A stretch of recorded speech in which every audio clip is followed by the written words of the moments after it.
2025 SLST 9, 10, 11, 12 new update রয়েছে এই ভিডিওটা মন দিয়ে দেখো। আশা করি অনেক প্রশ্ন উত্তর পেয়ে যাবে। এই মুহূর্তে সবচেয়ে গুরুত্বপূর্ণ আপডেট হলো আজকে কলকাতা হাইকোর্টে নতুন বেঞ্চে এই মামলাগুলি শুনানি রয়েছে।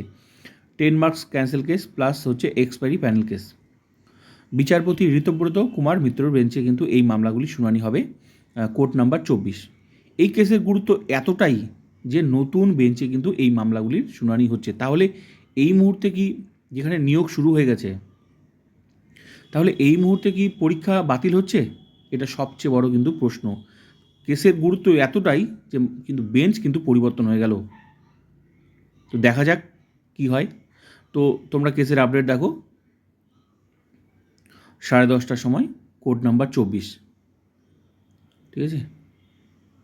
তো বিচারপতি হচ্ছে ঋতব্রত কুমার মিত্র বেঞ্চে কিন্তু এই মামলাগুলি শুনানি আছে, 10 মার্কস ক্যান্সেল কেস আর হচ্ছে এক্সপায়ারি প্যানেল ক্যান্সেল কেস।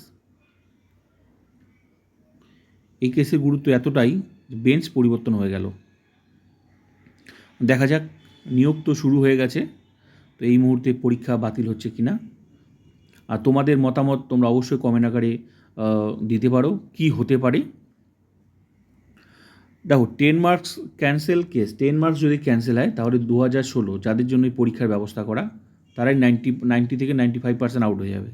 তারপর এক্সপায়ারি প্যানেল, অনেকের অভিযোগ প্রায় 10,000 ক্যান্ডিডেট শোনা যাচ্ছে, প্রায় 10,000 ক্যান্ডিডেট। তাহলে 10,000 ক্যান্ডিডেট 2016 যদি আবার বার হয় এক্সপায়ারি, তারপর 10 মার্কস ক্যান্সেল, তাহলে তো পরীক্ষাটার কোনো ভ্যালুই থাকলো না। তাহলে এই মুহূর্তে তাহলে কি হতে পারে, তোমাদের মতামত তোমরা কমেন্ট করে জানাতে পারো। যেখানে ফ্রেশার্স চাকরি পেয়েছে 11, 12, 9, 10 সবচেয়ে বেশি সংখ্যক ফ্রেশার্স চাকরি পাবে। তাহলে যারা পাস করেছো, তোমরা কি নিজেরাও চাও যে এই মুহূর্তে এই পরীক্ষাটা বাতিল হোক? যারা, যে সমস্ত ফ্রেশার্সরা মানে পাস করেছো 9, 10 এবং চাকরিও পাবে বেশি, তোমাদের মতামত তোমরা দিতে পারো। কি হতে পারে আজকে কেসের আপডেট কিন্তু এটাই। হ্যাঁ, তো দেখা যাক, কারণ কেসের গুরুত্ব তো অবশ্যই আছে, কারণ না হলে বেঞ্চ পরিবর্তন হলো কেন? সে পজিটিভ হোক আর নেগেটিভ হোক, দেখা যাক, অবশ্যই তোমরা জানতে পারবে।